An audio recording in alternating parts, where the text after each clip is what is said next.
Hey, folks, my guest today, Josh Howes, is a city manager for the city of Calgary when it comes to secondary suites. We have an amazing conversation about what's going on in Calgary, how it impacts investors, and what you need to know to actually take action to really stay ahead of the curve in terms of what they are seeing and what they're wanting to do with this Calgary initiative around secondary suites.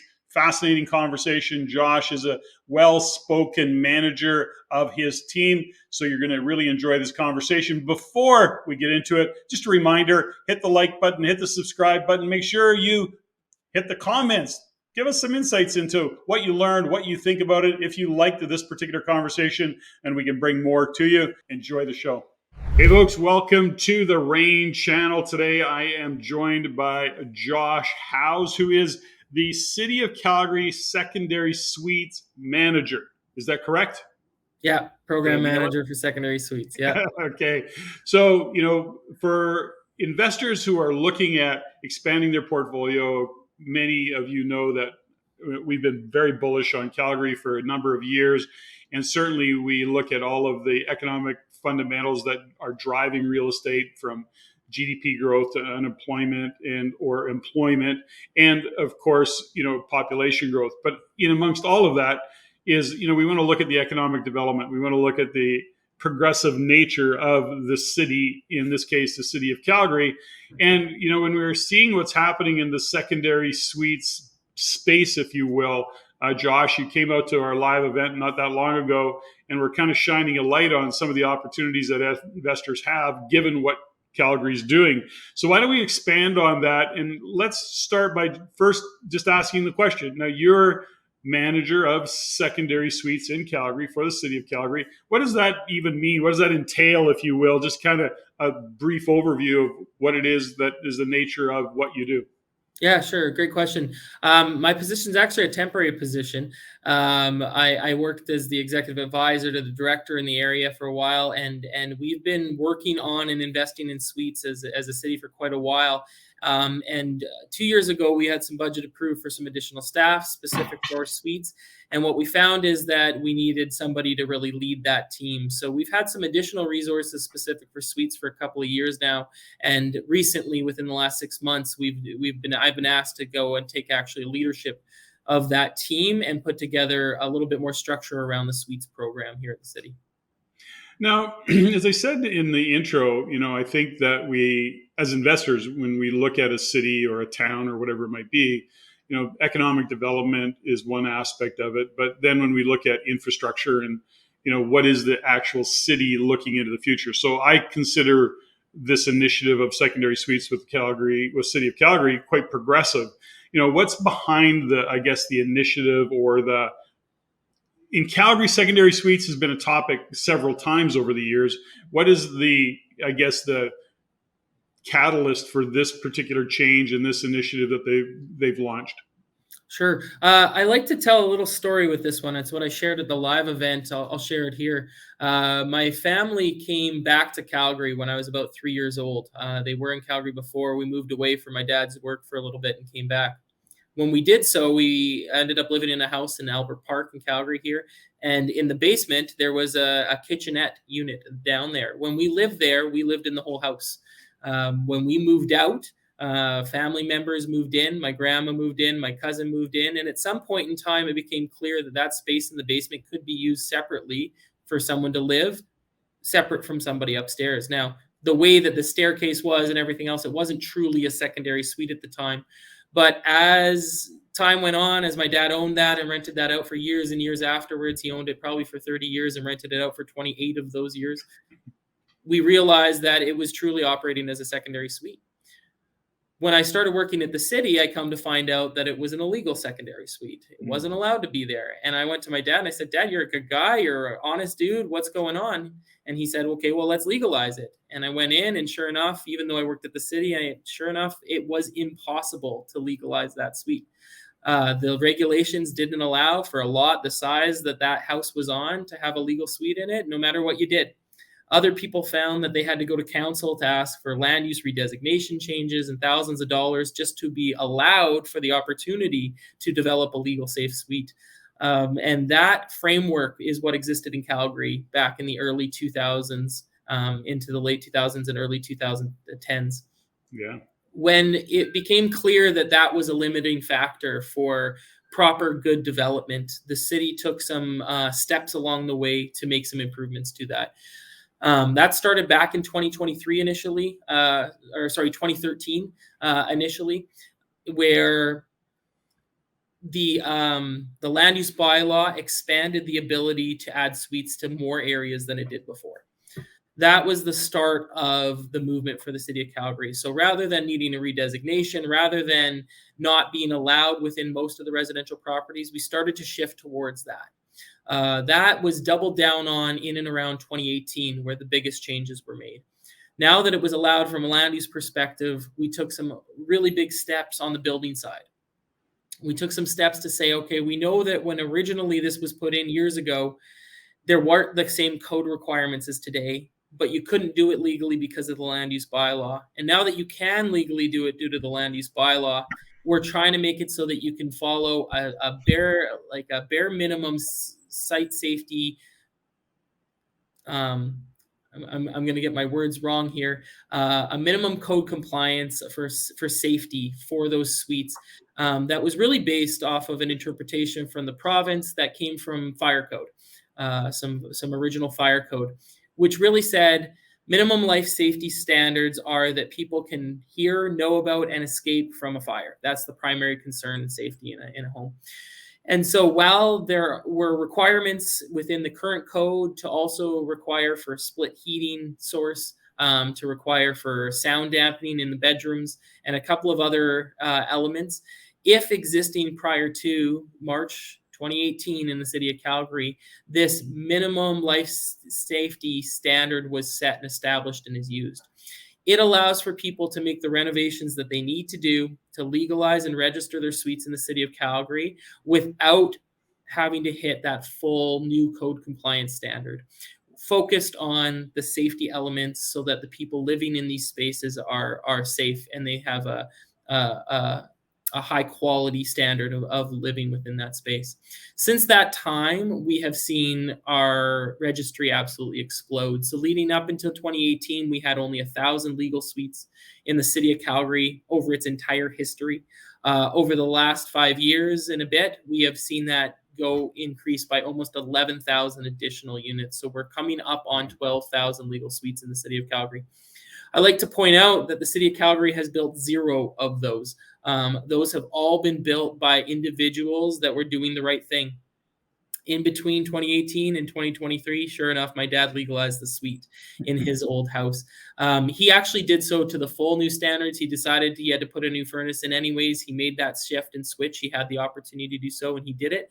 But as soon as really the opportunity in the legal space for him to do it was in place, he was willing to do so. And I think that we've seen that from investors across the city, that once the framework and the path was put in place to allow for those investments into those spaces, and the legalization and registration of suites has been allowed, that people have flooded to that market to take existing illegals and convert them into properly registered and safe secondary suites, ensuring the investments, like protecting the investments that they have in these properties, really, by protecting the people that are in them. I want to go back a little bit, Josh, as a few things you said, but also just my experience in there at the time. Lot size aside, and given that you find there's only was 1,000 units legal technically.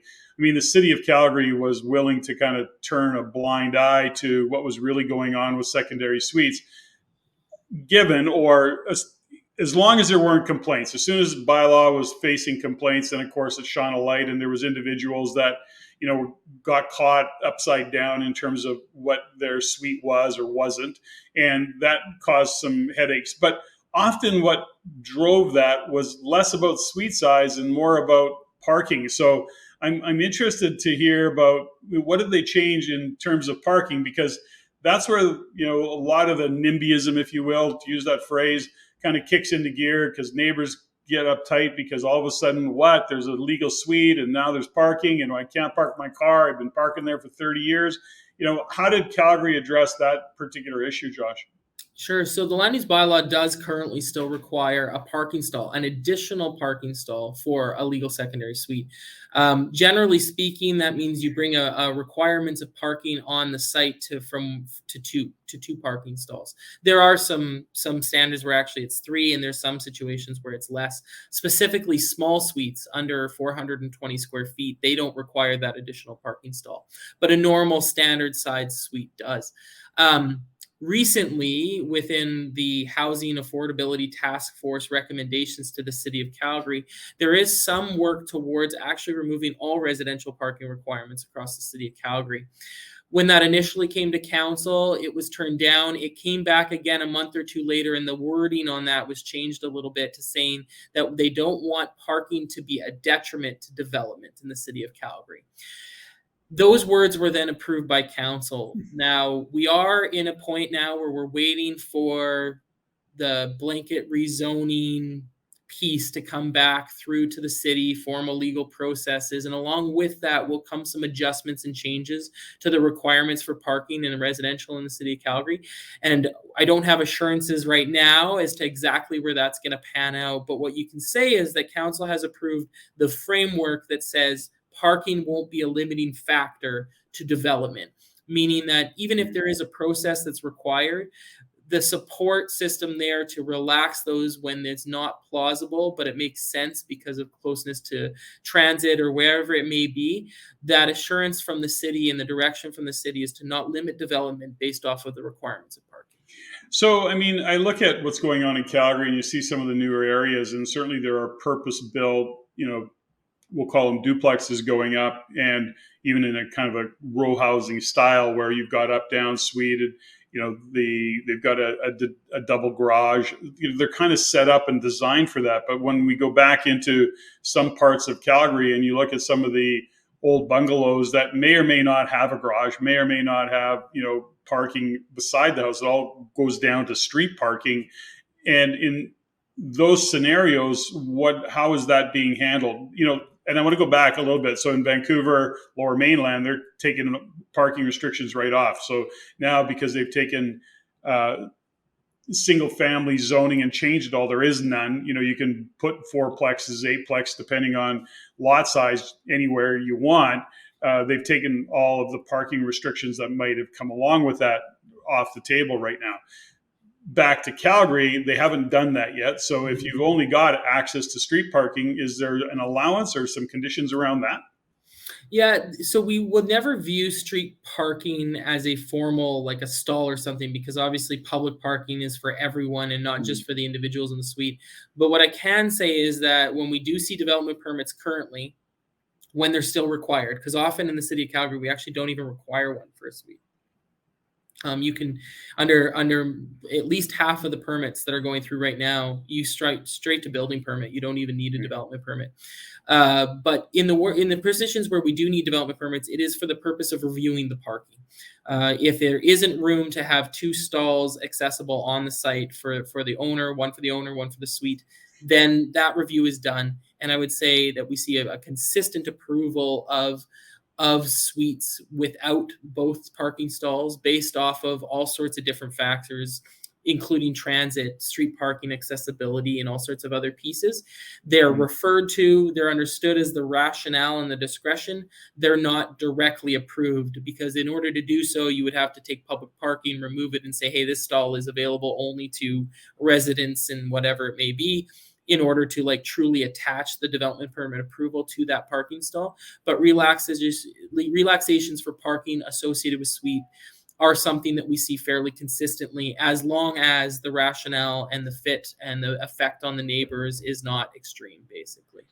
So what's the process in all of this, Josh? So for example, if I've got what we call as a non-conforming suite or an illegal suite, and I say, okay, I want to upgrade it, because I think, if I'm not mistaken, my memory bank's going back, is that Calgary's also giving you some form of a, whatever, check mark, official legal suite, or whatever they're terming it. I think that's the case, is it not? Yeah, we Yeah. we went with a registry. So we Okay. have, and we would refer to term wise, we would say you have an unregistered suite or you have a registered suite. Got it. So if I've got an unregistered suite, a non-conforming suite, I say, okay, at bare minimum, I want to make sure that I meet the standards of safety that City of Calgary has put in place. What's my process? Do I go? Do I have to get drawings put together? How do I approach this with an existing unit? Yeah, absolutely. It's actually part of the city's overall process. While we made those high level, or council made some of those high level, decisions, we internally at the city in the procedural side also made a number of adjustments to simplify the process for people, specifically around existing suites. Now, when we talk about new suites, we are talking about, developing area where you're, building a new home and you check off granite countertops and you check off new lighting fixtures and you check off solar panels maybe, and then you can check off a secondary suite. And it's like it is a standard object that comes in new development and new construction. But specifically when we focus on the developed area and the existing suites, we are looking at a situation where there's two potential primary paths. The first is that you need to apply for a development permit. Under the circumstances where you live in a zoning that make it discretionary, then that is the requirement off the bat. About half of our suites that are converting, we do see that process going on.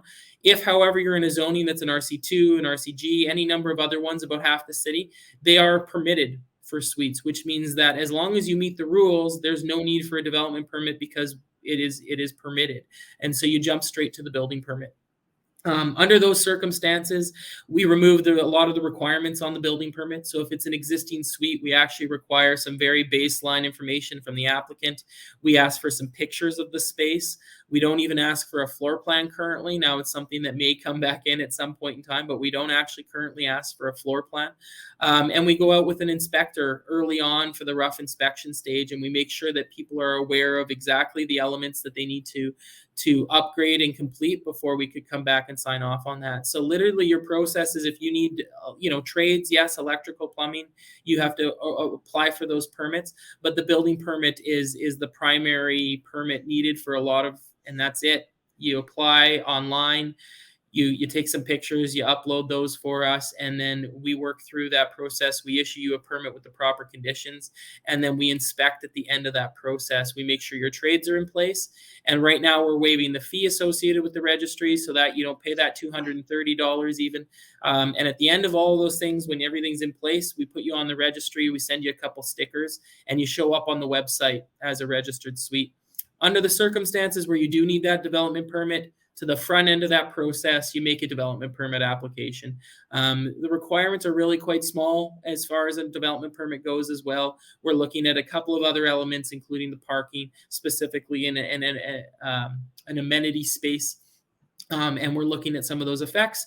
They make a determination based off of the location and the rationale as to whether or not a suite is a relevant or a reasonable thing to have in that area. And that approval takes about 3 months. So if you don't need the DP, you're literally looking at an issued permit within a week. If you're looking at a DP, you got to add that 3 months to the process. Right. So take some time. So what's behind all this? I got two questions for you. When you look at the city of Calgary and their kind of being progressive in this all, is it really just because they were seeing where supply was just being a challenge and they were feeling some, I guess, unintended consequences of that experience? Or what was really the kind of the driver or the catalyst behind all of this, Josh? Sure, great question. I can only speak for what I've seen from my perspective. I can't speak for all 15 councillors that voted in one way or another. And I will say, at the very front end of this, it was as tight a vote as you could possibly see. More recently, when we see votes in and around developments around suites, we see a fairly easy majority that is coming through. But originally, this was extremely contentious for the city still. There was a lot of NIMBYism still around it, and so they were navigating that for sure. I would say for sure back in 2015, 2018, it was not a supply concern. The city of Calgary wasn't necessarily short on housing units or supply, and rents weren't skyrocketing like they are now. It was primarily a concern of, we knew that there were good people trying to do the right thing that had no path to compliance. And I think in general, the city recognized that that was an issue.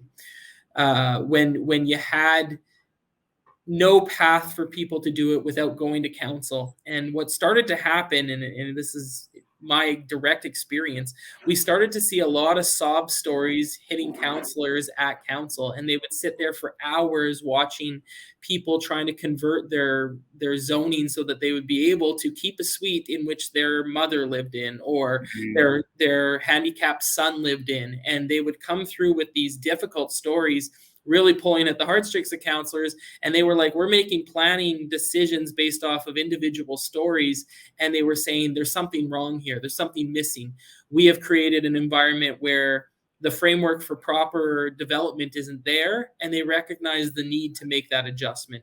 And so that was really what I would say triggered back in early 2010s. The initial triggering was saying, hey, we don't, as a council, want to sit here making individual decisions on one-off properties that cost $10,000 and take 6 months just to get it here. We really want to open that framework up, give some direction to the staff, put some rules in place that give people some clarity and some assurance around what will be approved and what won't. And they took the steps to give that to administration. And since then, administration has continued to improve and simplify the process while following with those base understanding and expectations of council around a reasonable development of suites. While they've been opened up and the opportunity and the possibility for them is everywhere, there are certain circumstances where the city still views it's not appropriate to put a suite in.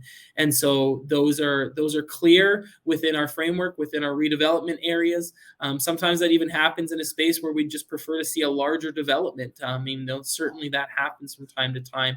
But when you go from less than 1,000 in its entire history to this year, we're seeing applications approaching the 2,800 registries in one single year, and that will be our largest year yet.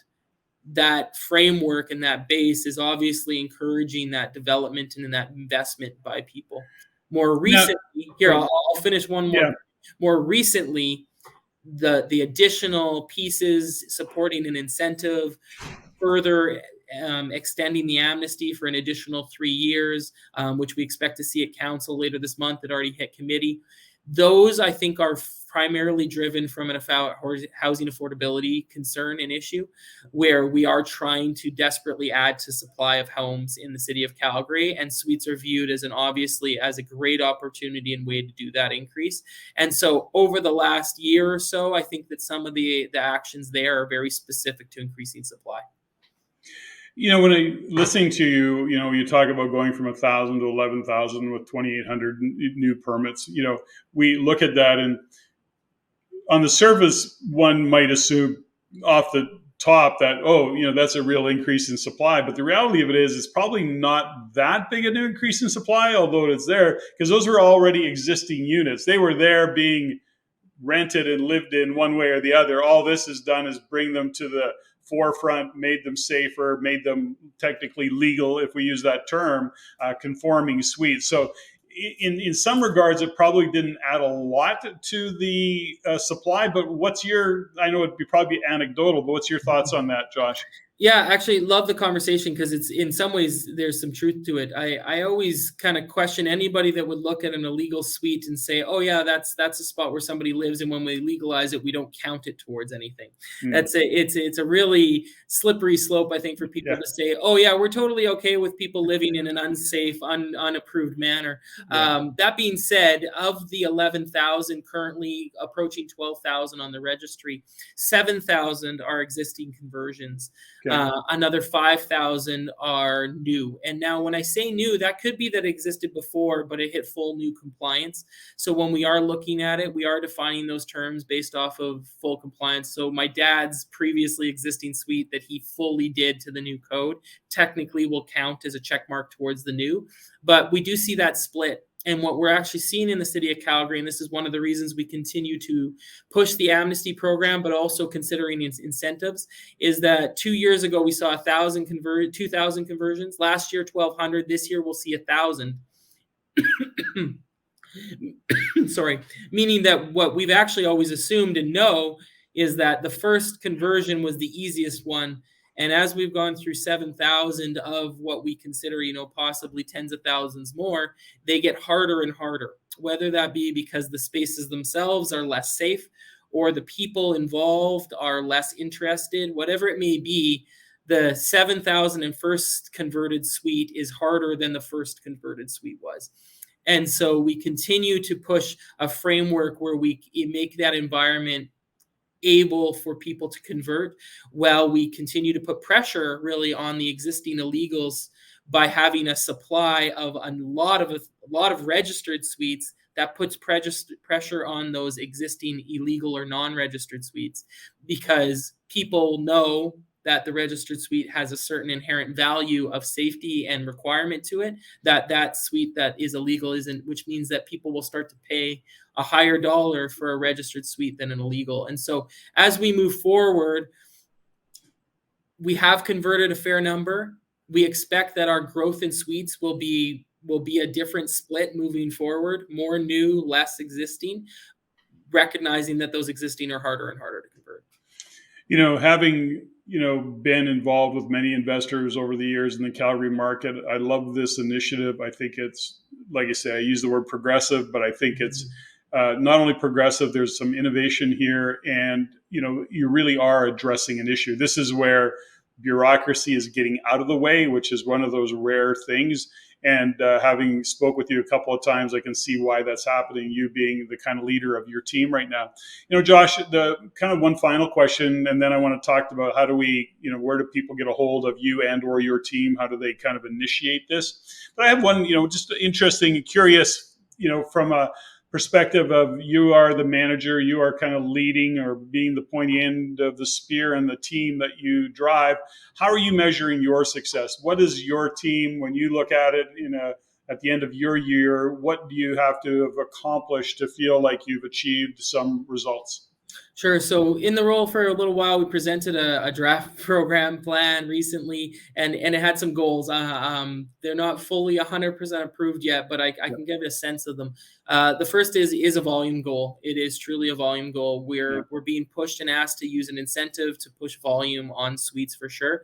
That includes conversions, but that also includes new. That also includes backyards, so anything suite related. And so, yeah, we are going to be measuring ourselves in terms of, if we create the framework and the space for people to be successful, we expect those units to come in.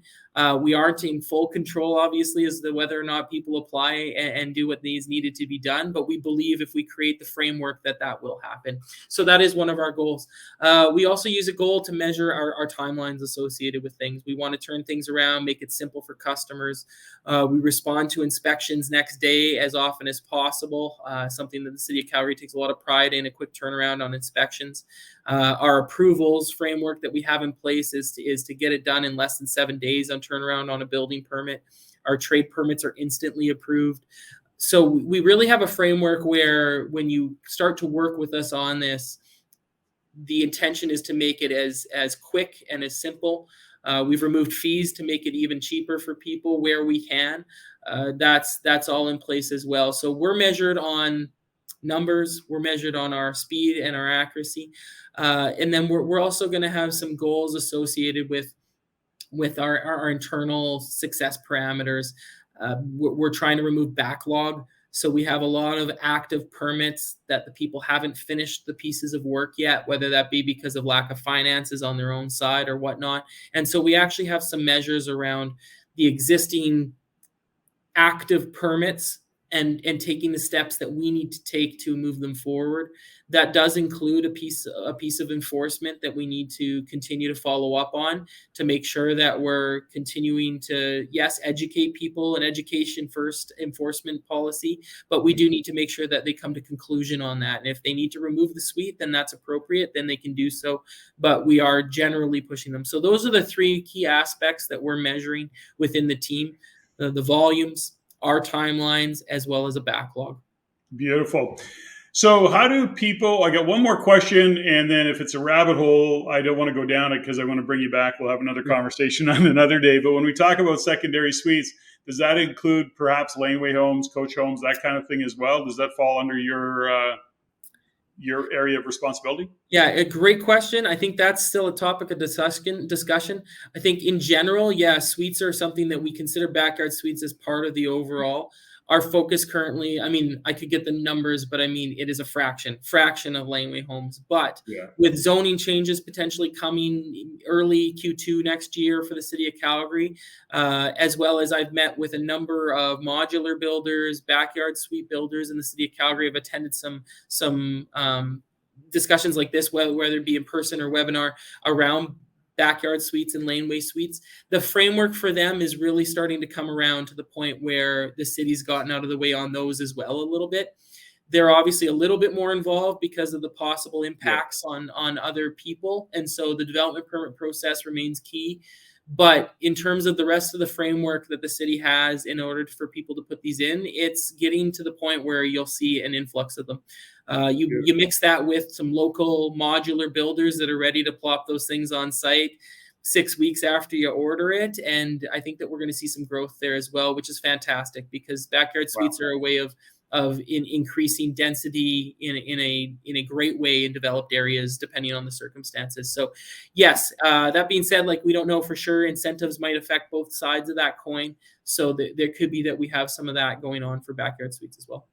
That's fantastic. Well, Josh, I'll definitely be sending you a note to get you back on the show and having some more conversation about what's going on in Calgary. I'd love to have more conversation and appreciate you taking the time today to come out. How do people kind of not necessarily connect with you, but how do people go about? Where do they send a note to, or how do they reach out to the city of Calgary? Where do they go to a specific department? Yeah, for sure. Actually, great opportunity for the next month or so. We still have an engagement portal open. If you go to calgary.ca/suites feedback, you can actually move in, and there's some surveys there for people with illegal suites, or sorry, unregistered suites, registered suites. We also have some questions for renters as well, because we're trying to make sure that we understand the customers that are going to be renting these spaces and what matters to them in that. So we have some formal feedback that's currently open. From that site, there's plenty of ways of connecting with us. We have a call center, we have a chat. We also respond through in-person inquiries, and all of our applications are available online along with walkthroughs. We have other webinars that specifically walk through the application processes, that walk through the code processes, the specific elements of code. Those are accessed on our website too, which is calgary.ca/secondary suites. So all of those things are primarily there online. If you're not able to go online, you can reach out to us by phone, 403-268-5311, and or chat as well, if that's how you do it. So there's lots of different ways to reach out to us directly. You can reach out to me directly. My email is firstname.lastname, so joshua.howes, HOWES, @calgary.ca. I don't mind responding to people directly as well. Fantastic. Josh, thanks again for joining me on the show today, sharing these insights. It's appreciated. My pleasure. Absolutely. Anytime. Take care.